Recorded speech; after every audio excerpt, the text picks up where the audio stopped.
Hey, middle school leaders, I am so excited for this Sunday as we are continuing in our Advent series, Shake It Up.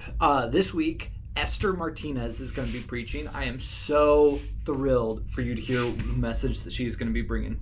This week, our whole focus is all about kind of finding that balance, striking that middle. Last week we leaned a little bit towards what do we do when, Christmas is hard and it's tough? How do we bring it back to Jesus? This week, we're going to swing towards the other kind of demographic of our group, the people in our group, in our youth ministry, that they think, Christmas is great. Everything is so good. And we're going to try to kind of bring that back a little bit to where it's, hey, don't focus just on the Christmassy stuff. For me, it's the Christmas lights, the eggnog, being with family. That's not the main point, although I think the eggnog should be second behind Jesus. But still, that point is true that Jesus should be our first priority no matter what camp we're in. And so this week, what I want to encourage you to is celebrate those good things about Christmas. This isn't a week to guilt trip our kids and say, oh yeah, but you should focus on Jesus.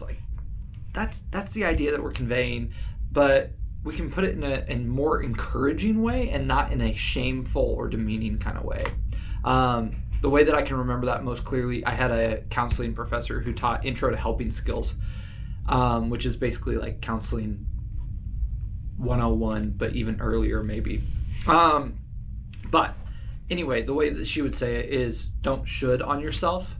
And now I never forget it. So don't do that to yourself. Don't should on other people, and just encourage them. Push them towards something good, focusing their eyes on Jesus during this Christmas season and not in like a guilt kind of way. And so I'm really, really excited for this. One of the things that we're going to be doing during your small group, and I really want you to try it, is we use Orange, our curriculum, for one of a couple reasons. One of the reasons is because the way they write up their sermons and everything, it's really easy for me to hand that off to other small group leaders, to people who can guest speak. And I love that. Their graphics kick butt. I love their philosophy of ministry. But a big reason why we use Orange is every one of our sermon series also has a YouVersion Bible app reading plan.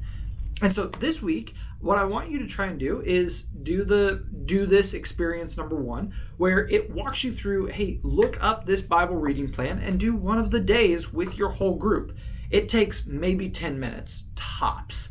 And all you have to do is have the Bible app downloaded on your phone, and then under plans, type in Shake It Up, and it'll pull right up. It'll have our graphic and everything. And so I really want to encourage you to do that. This is an incredible tool that we give to all of our parents through our newsletter, and this is something that we're going to be pushing even more and more as we continue through this, is that students can be in the Word all the time and we can directly tie it into what we're talking about here at church. So I really want to encourage you to try that. Give it a try and let me know what you think of it. I would love any feedback on this. I would love your viewpoint as a small group leader, because I see this from, more of a 1,000-foot view, and I would love to hear your thoughts since you are in the trenches. You are working with these students and sitting down and trying to get a bunch of middle schoolers to listen to you and talk with each other and listen to each other. So I would love your feedback. Guys, all of that being said, even specifically thinking about you being in the trenches, I cannot begin to say how much I appreciate what you're doing, how much of an impact you are making in these kids' lives. You are sowing seeds and watering and just praying that something will take root, that something will start to grow, and that is... It's so incredible. It's so cool to watch you do what you do. I love getting to serve alongside you. I love your faithfulness. I love your patience. I love your love for these kids.